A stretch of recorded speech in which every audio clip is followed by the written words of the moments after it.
Assalamualaikum warahmatullahi wabarakatuh. Robbi sohli sodri wa yassirli amri wahlul uqdatam min lisani yafqahul qauli. Apa kabar anak-anak semua? Semoga kita semua dalam keadaan sehat walafiat. Amin ya rabbal alamin. Jumpa lagi dengan Ustazah Devi dalam pembelajaran tematik. Kita masuk pada tema 2, subtema 1 tentang adaptasi tumbuhan. Sebelum kita masuk, jangan lupa like dan subscribe-nya. Oke? Ya. Baiklah, Ustazah akan masuk pada penjelasan tentang adaptasi. Adaptasi adalah cara bagaimana organisme mengatasi tekanan lingkungan sekitarnya untuk dapat bertahan hidup. Tujuan dari adaptasi tumbuhan ada dua, yaitu yang pertama, mempertahankan kelangsungan hidupnya, dan yang kedua, untuk melindungi diri dari musuhnya. Nah, berdasarkan tempat hidupnya, tumbuhan dibedakan menjadi 5. Yang pertama adalah tumbuhan yang hidup di daerah gurun pasir atau biasa disebut dengan istilah biologinya xerofit. Yang kedua, tumbuhan yang hidup di daerah air atau hidrofit. Yang ketiga, tumbuhan yang hidup di daerah yang lembab, higrofit. Yang keempat, tumbuhan yang hidup di daerah asin atau laut, halofit. Dan yang kelima adalah tumbuhan yang hidup di daerah tidak terlalu kering dan tidak terlalu lembab atau biasa disebut dengan mesofit. Yang di tempat mesofit ini adalah di daerah lingkungan kita. Nah, kita bahas satu-satu. Yang pertama, xerofit.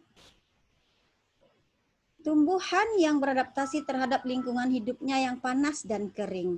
Tumbuhan ini sangat tahan dengan udara yang kering dan sangat kurang air, yaitu gurun pasir. Ciri-ciri pada tumbuhan xerofit ini adalah yang pertama, permukaannya dilapisi oleh lapisan lilin. Fungsinya untuk mengurangi penguapan. Yang kedua, ukuran daunnya kecil dan biasanya berbentuk duri. Ini juga berfungsi untuk mengurangi penguapan.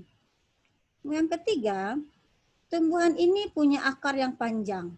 Karena daerahnya di situ sangat kekurangan air, maka akarnya yang panjang ini digunakan untuk mencari air pada daerah tanah yang sangat dalam. Yang keempat, batangnya juga tebal, berfungsi untuk menyimpan cadangan air. Contoh tumbuhan ini yang hidup di daerah xerofit atau gurun pasir ini adalah kaktus. Yang kedua, kurma. Yang ketiga adalah buah naga. Nah, kalau di rumah anak-anak semua ada tanaman kaktus atau bunga kaktus, itu berarti jangan sering-sering disiram. Ya, 1 kali seminggu sudah cukup. Karena kalau terlalu banyak air juga dia akan busuk. Kemudian yang kedua, kita masuk pada tumbuhan hidrofit. Tumbuhan hidrofit adalah tumbuhan yang hidup di tempat basah atau hidup di air. Sesuai dengan katanya hidro, yang artinya air. Ciri-ciri dari tumbuhan hidrofit ini adalah yang pertama, terapung di atas air. Yang kedua, mempunyai permukaan daun yang lebar. Yang ketiga, batangnya menggembung seperti berongga berisi udara sehingga bisa membuat mengapung di air seperti pelampung.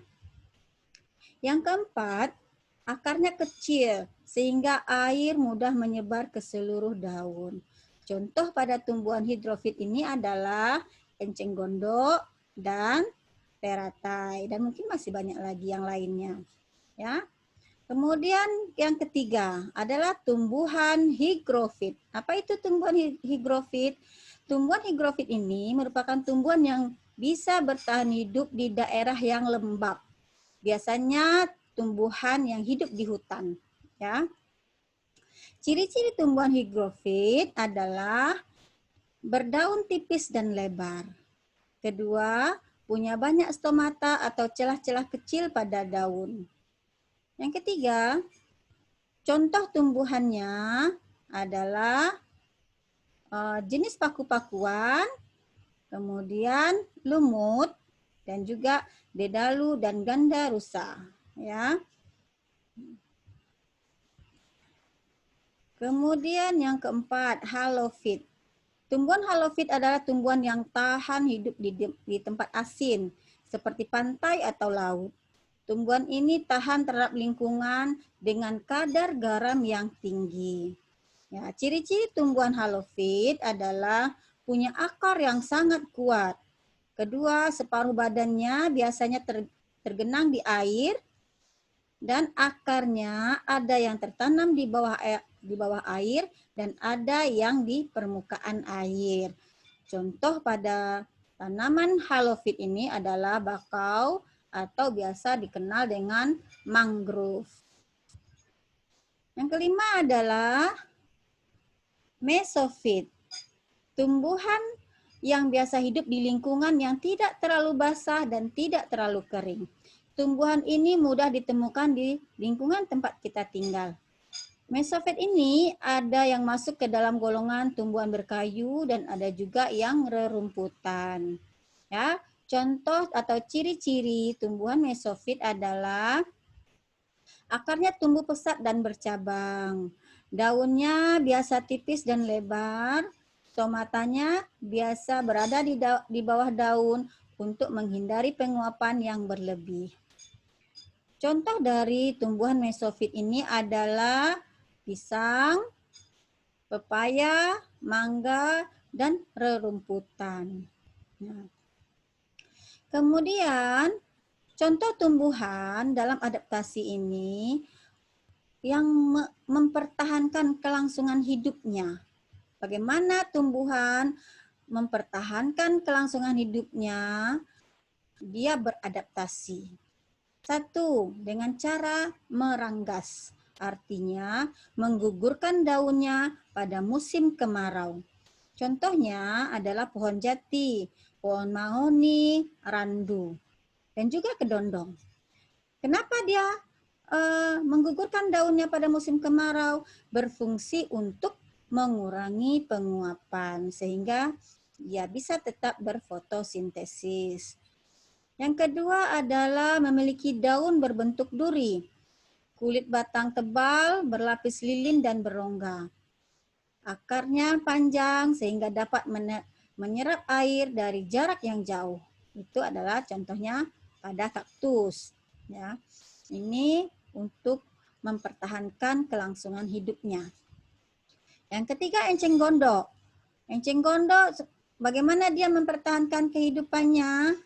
Dia memiliki ciri-ciri berdaun tipis agak lebar untuk mempercepat penguapan karena dia tinggal di air.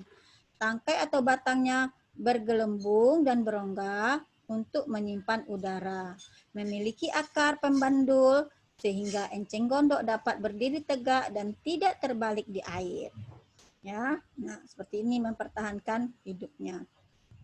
Kemudian teratai.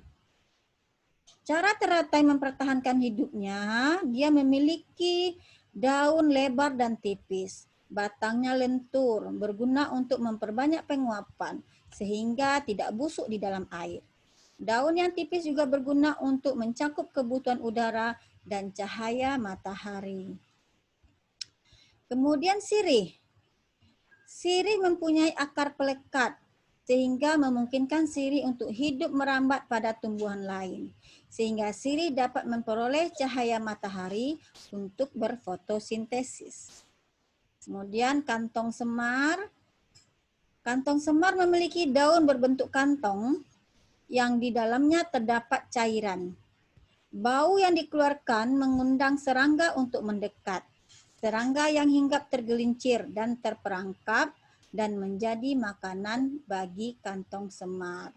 Ya, tumbuhan insektivora.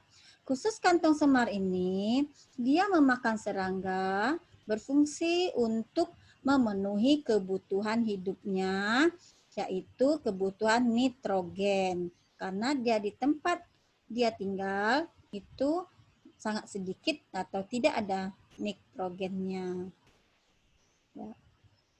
Yang terakhir adalah menggulungkan daunnya. Nah, ada tumbuhan untuk mempertahankan kelangsungan hidupnya, dia menggulungkan daunnya pada musim kemarau.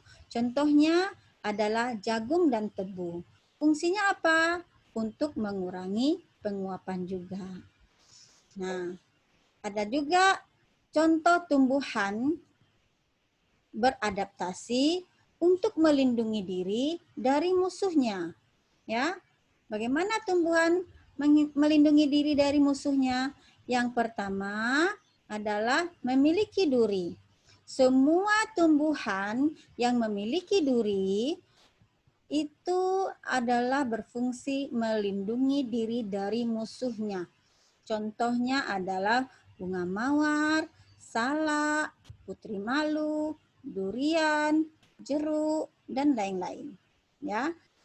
Kemudian dengan mengeluarkan getah, ya, dengan mengeluarkan getah itu fungsinya melindungi diri dari musuhnya. Contohnya apa? Nangka, sukun, sawo, mangga, kamboja, dan alamanda. Kemudian melindungi diri dengan bulu racun. Contoh tumbuhan yang memiliki bulu racun adalah bambu. Bulu racunnya akan menancap dan menimbulkan rasa gatal pada kulit. Yang keempat, itu melindungi diri dengan mengeluarkan bau yang tidak sedap.